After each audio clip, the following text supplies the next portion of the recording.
Le 3 janvier 2026, les États-Unis ont fait quelque chose qu'on n'avait pas vu depuis l'invasion du Panama en 1989.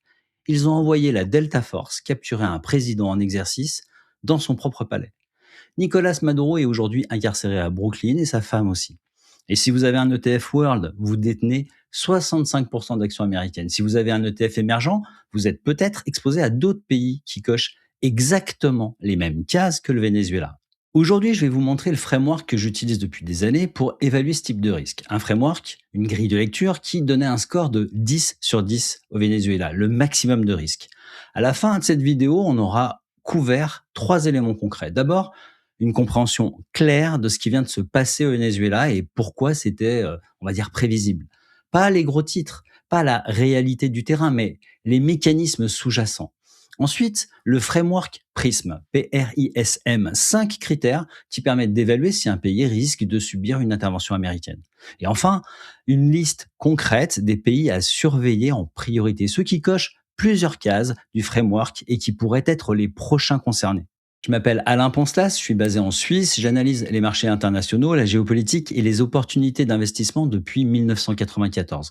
J'ai traversé 5 crashs majeurs avec mon propre argent et si vous me suivez, vous savez que je ne fais pas dans l'idéologie. Je m'intéresse aux faits, aux tendances et aux réalités du pouvoir, ce qu'on va appeler le pouvoir.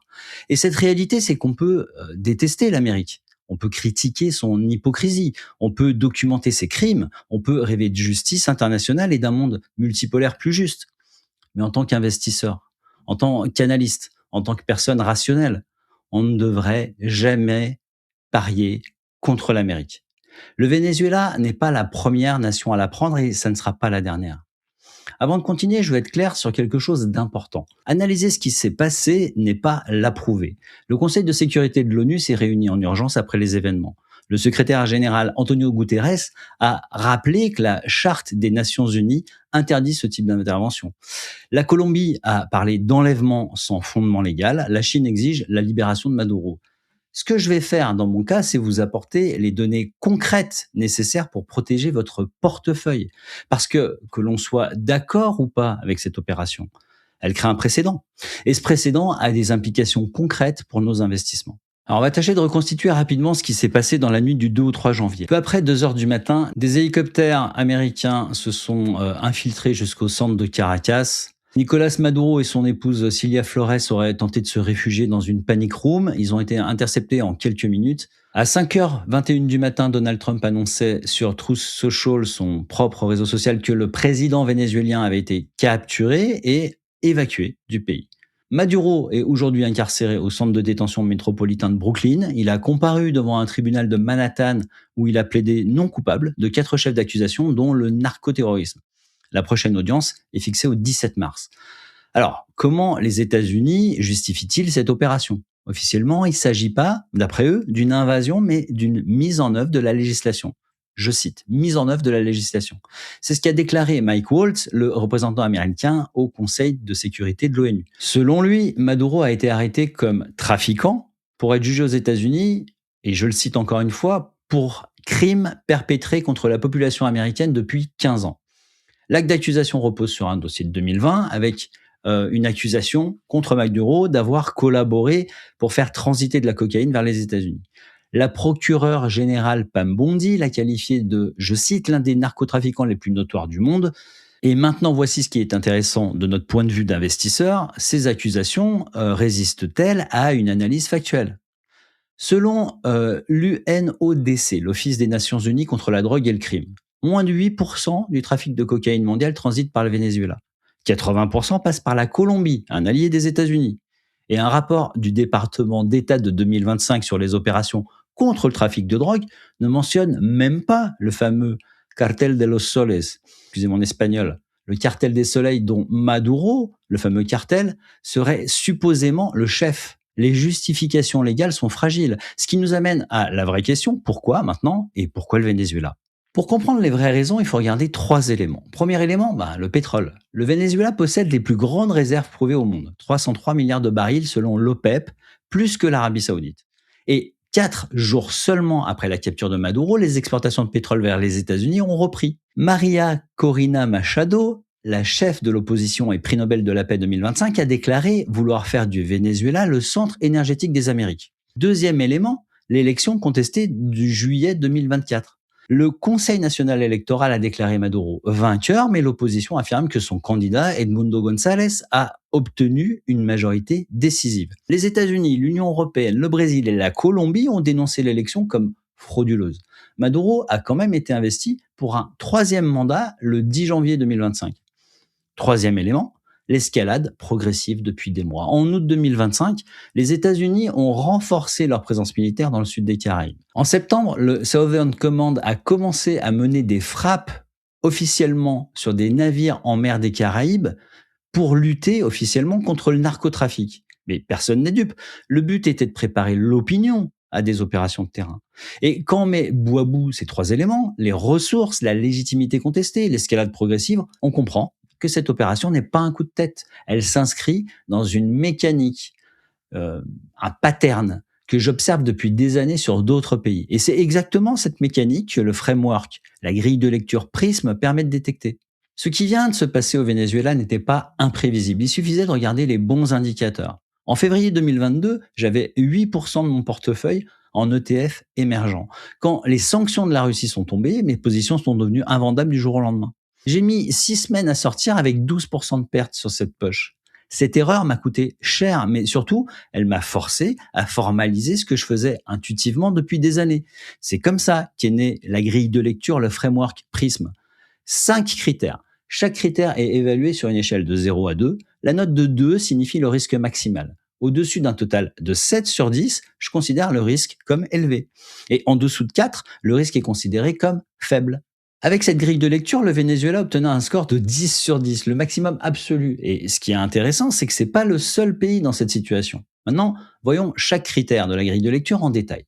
P comme proximité géographique. Le premier critère, c'est cette fameuse proximité géographique. Les États-Unis ont historiquement considéré les Amériques comme leur arrière-cour, je cite. C'est la fameuse doctrine Monroe qui date d'il y a 200 ans. Et ce qui vient de se passer prouve qu'elle n'a jamais été aussi active. Écoutez ce qu'a déclaré Pete Crawford, un représentant de l'administration Trump. Si nous voulons une Amérique sûre, cela nécessite un voisinage sûr. Fin de la citation. C'est la doctrine Monroe reformulée pour 2026. Concrètement, voici comment on applique ce critère. Les Caraïbes et l'Amérique centrale, très proches géographiquement, représentent un risque maximal, donc une note de 2 sur 2. L'Amérique du Sud, un risque élevé, donc une note entre 1 et 2. Le Moyen-Orient, un risque élevé aussi, mais un coût d'intervention plus important. L'Asie, c'est plus faible, trop loin, trop coûteux, et l'Europe très faible, sauf rupture d'alliance. Le Venezuela se trouve à quelques heures de vol de Miami, donc il reçoit la note de risque maximal 2 sur 2. Une évaluation que les faits ont confirmée. Deuxième critère, les ressources stratégiques. R de prisme, ressources stratégiques. Trump n'a même pas essayé de cacher cet aspect. Il a déclaré que les États-Unis allaient prendre le contrôle des réserves pétrolières vénézuéliennes. Et 4 jours après la capture, les exportations de pétrole vers les États-Unis ont repris. Rappelons les chiffres. Le Venezuela représente 303 milliards de barils de réserves prouvées de pétrole, les plus importantes réserves du monde. Et le pétrole vénézuélien est lourd. Il nécessite des raffineries spécialisées que seuls les États-Unis possèdent en quantité suffisante dans le golfe du Mexique. Les ressources à surveiller pour les autres pays, le pétrole, le gaz évidemment, mais aussi le lithium, le cobalt, les terres rares, des ressources de plus en plus critiques pour la transition énergétique. Pour le Venezuela, sur le critère des ressources stratégiques, la note maximale de 2 est validée par les faits. Prisme avec un I comme isolement diplomatique. Le Venezuela avait des alliés sur le papier, la Chine, la Russie, Cuba. Qu'ont-ils fait concrètement ces alliés? La Chine, je cite, a exigé la libération de Maduro. La Russie s'est déclarée, je cite, extrêmement alarmée. Cuba a fourni quelques conseillers militaires et des gardes du corps, dont certains sont morts dans l'opération, mais au niveau national, personne n'a intervenu pour empêcher quoi que ce soit. C'est exactement ce que je disais dans mes analyses précédentes. Les alliances anti-impérialistes, je me cite, sont souvent symboliques.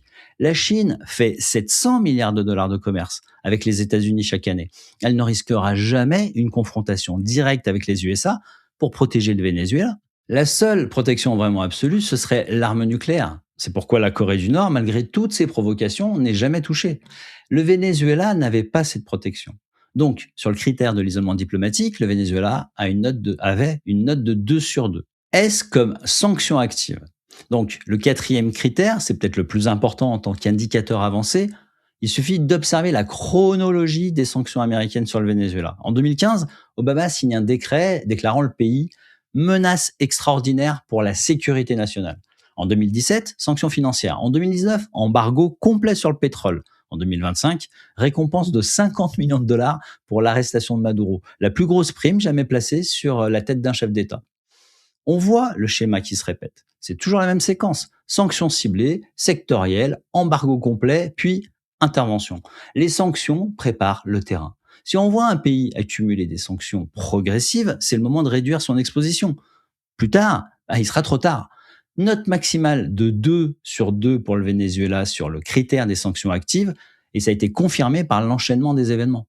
Prisme avec un M comme mouvement politique anti-États-Unis, alors, c'est-à-dire la rhétorique anti-américaine du gouvernement. Maduro avait fait de l'anti-américanisme sa marque de fabrique. Il parlait d'agression impérialiste, de néocolonialisme, et c'est exactement le vocabulaire qu'utilise encore aujourd'hui, par exemple, Delcy Rodriguez, la présidente vénézuélienne par intérim. Cette rhétorique n'est pas dangereuse en soi, mais elle facilite la justification politique d'une intervention auprès de l'opinion américaine. Elle permet de présenter l'adversaire comme un ennemi idéologique, pas juste un problème géopolitique. Donc, récapitulons le score prisme du Venezuela. Proximité géographique 2, ressources 2, isolement politique 2, sanctions 2, mouvement politique anti-US 2, total 10 sur 10. Et ce qui devait arriver, arriva. Maintenant, posons la vraie question. Quels autres pays ont des scores similaires? Cuba est le pays qui coche le plus de cases après le Venezuela. Sur la proximité, c'est un 2 sur 2. L'île se trouve à 90 miles de la Floride, encore plus proche que le Venezuela. Sur les ressources, c'est plutôt 1. Il y a du nickel et du cobalt, mais pas vraiment de pétrole. Sur l'isolement, c'est un 2 sur 2. Les alliés sont purement symboliques et on vient de voir au Venezuela ce que valent réellement ces alliances. Sur les sanctions, c'est un 2 sur 2. L'embargo américain dure depuis 60 ans. Et sur le mouvement politique, c'est un 2 sur 2. Un régime communiste historique, rhétorique anti-américaine structurelle.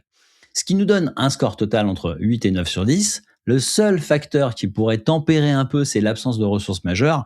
Mais avec le précédent vénézuélien, Cuba devient un candidat très sérieux d'une intervention américaine. Des conseillers cubains et des militaires qui servaient de garde du corps à Maduro sont morts pendant l'opération au Venezuela, et Trump a clairement indiqué que le Venezuela ne peut pas devenir une base d'opération du Hezbollah ou de l'Iran. Une phrase qui s'applique tout aussi bien à Cuba. Avant d'aller plus loin, je vais ajouter une précision. Je tourne actuellement cette vidéo le 10 mars 2025, soit plus d'un mois après qu'on ait enregistré la vidéo que vous allez voir. Le 3 février dernier, le Alain du passé, celui qui ne savait pas encore, vous donnait un score de risque avec la grille de lecture Prism de 7,5 sur 10 pour l'Iran. J'identifiais les ressources stratégiques, quatrième réserve de pétrole au monde, deuxième réserve de gaz.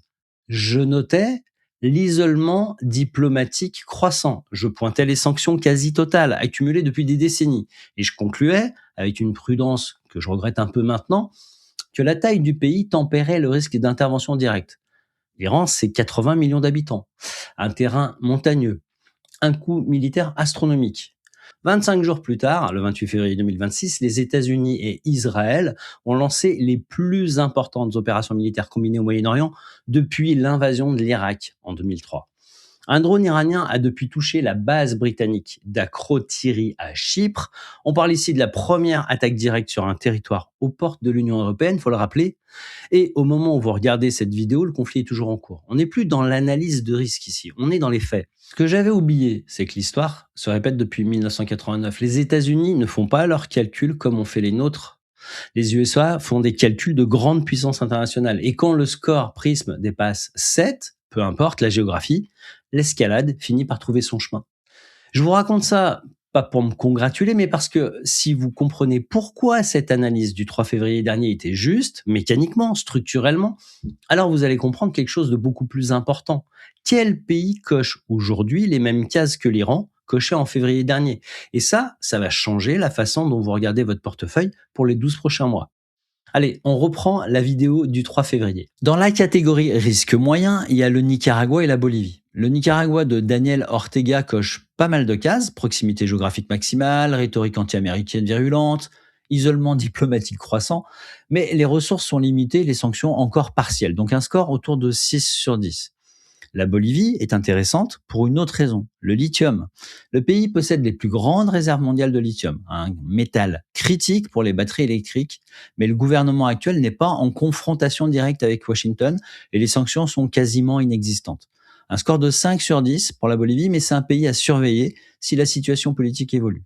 Et maintenant, il y a l'éléphant dans la pièce, la Chine. Le sénateur démocrate Mark Warner a parfaitement résumé le problème. Je le cite, si les États-Unis affirment le droit d'utiliser la force militaire pour capturer des dirigeants étrangers qu'ils accusent de conduite criminelle, qu'est-ce qui empêche la Chine de revendiquer la même autorité sur les dirigeants de Taïwan? Fin de la citation. La Chine ne va évidemment pas être envahie par les États-Unis, mais Taïwan, Hong Kong et surtout les entreprises chinoises cotées aux États-Unis sont dans une zone de risque croissant.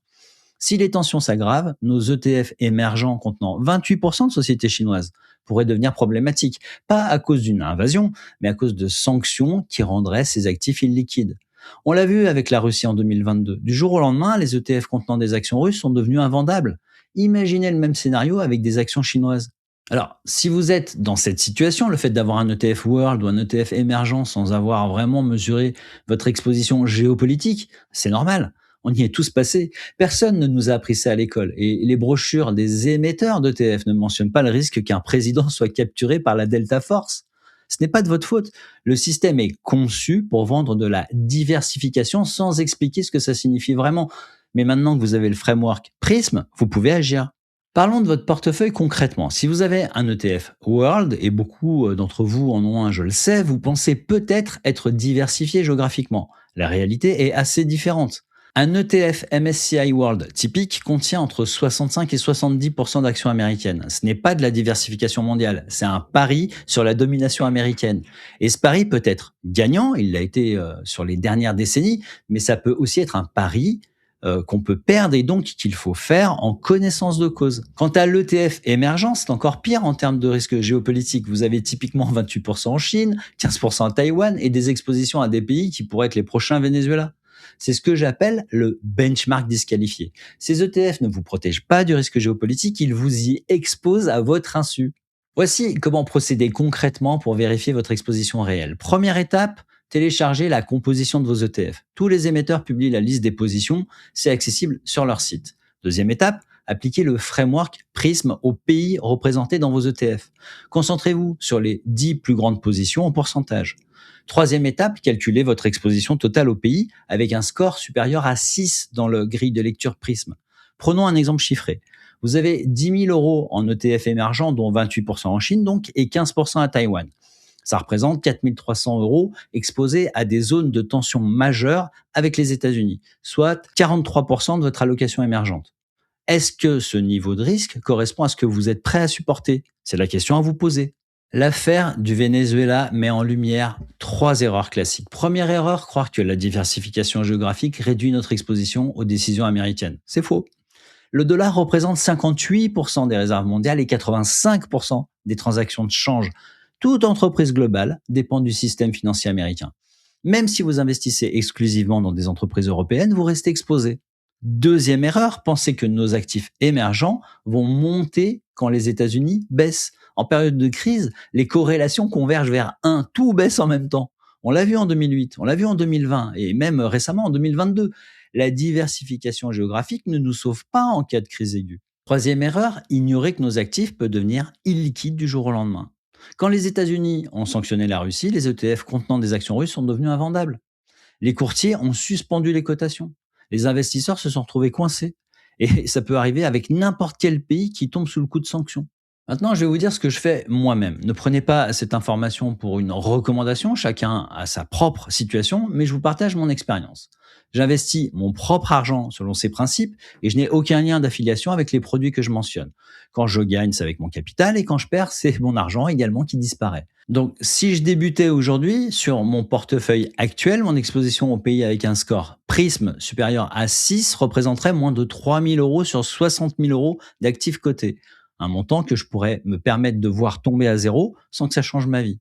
Ce seuil de 5%, je l'ai calibré après l'erreur de 2022. Avant, j'étais à 12%. et je me croyais diversifié. La réalité m'a corrigé et je garde toujours une poche d'actifs qui ne dépendent pas du système dollar, de leur physique, des actifs en devise non américaine, juste au cas où je me tromperais sur la solidité future de la domination américaine et au cas où cette domination prendrait des formes que je n'avais pas anticipées. Parce que voici ce que je ne sais pas. Je ne sais pas ce qui va se passer au Venezuela dans les prochains mois. Trump dit vouloir diriger le pays, mais il n'y a aucune présence militaire américaine connue sur place. L'ambassade est fermée. Delcy Rodriguez est présidente par intérim et affirme, je la cite encore une fois, qu'aucun agent extérieur ne gouverne le Venezuela. Fin de la citation. La situation est là-bas hautement instable. Je ne sais pas si Cuba sera le prochain pays à subir une intervention américaine. La grille de lecture Prism suggère un risque élevé, mais les décisions de ce type dépendent aussi de facteurs que je ne peux pas modéliser. L'agenda politique intérieur américain, les distractions médiatiques, les calculs électoraux. Et je ne sais pas comment la Chine va réagir à moyen terme. Pour l'instant, elle se contente de protestations verbales. Mais le précédent vénézuélien change la donne. Comme l'a dit le sénateur Warner, je cite, une fois cette limite franchie, les règles qui limitent le chaos mondial commencent à s'effondrer. Fin de la citation. Ce que je sais, c'est comment me positionner pour plusieurs scénarios. L'erreur serait de tout miser sur un seul avenir. La sagesse, c'est de construire un portefeuille qui survit à plusieurs futurs possibles, y compris à ceux qu'on n'a pas anticipés. Depuis 1994, j'ai traversé 5 crashs avec mon propre argent. Ce que j'ai appris, on ne prédit pas les crises. On y survit en ayant préparé plusieurs scénarios. Ce qui s'est passé le 3 janvier 2026 n'est pas un accident de l'histoire. C'est l'aboutissement d'une mécanique, d'un pattern que le framework Prism permettait de détecter. Le pays à surveiller maintenant? La Chine, Taïwan, où le risque n'est pas une invasion, mais des sanctions qui rendraient nos actifs illiquides. Si vous voulez aller plus loin, construire un portefeuille qui intègre vraiment le risque géopolitique, pas juste sur le papier, j'ai créé un bootcamp, une formation gratuite de 7 jours, un email par jour. Pour la formation gratuite, vous pouvez cliquer sur le lien qui apparaît en haut à droite de votre écran ou sur le lien en description de la vidéo. À la fin de ces 7 jours, vous saurez faire 3 choses. Auditer votre exposition géopolitique réelle en 20 minutes. Définir votre seuil de tolérance par zone de risque prisme et construire une poche d'actifs qui ne dépend pas uniquement du système dollar. Pas de promesse de richesse, juste les outils que j'aurais voulu avoir avant 2022. J'investis mon propre argent selon ces principes depuis 94. Ils ont traversé 5 crashs majeurs. Le lien est en description. Et si vous voulez savoir comment je me prépare au prochain crash boursier, c'est dans la vidéo qui s'affiche. À très vite.